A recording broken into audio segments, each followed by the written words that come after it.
পুরো স্বপ্নের দুনিয়া যেটা ডোডো তৈরি করেছিল রিঙ্কুকে নিয়ে, সে দুনিয়া এখন কাছের টুকরো হয়ে পড়ে আছে ওর পায়ের কাছে।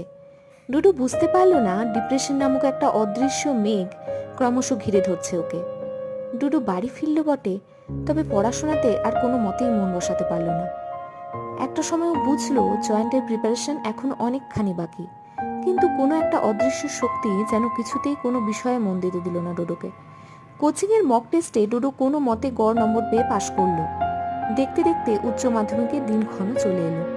কোনো মতে সব পরীক্ষাগুলো দিলেও ফিজিক্স পরীক্ষাটা একদমই ভালো হলো না। মার মুখে শুনলো নিষ্ঠুর পরীক্ষা নাকি বেশ ভালো হয়েছে।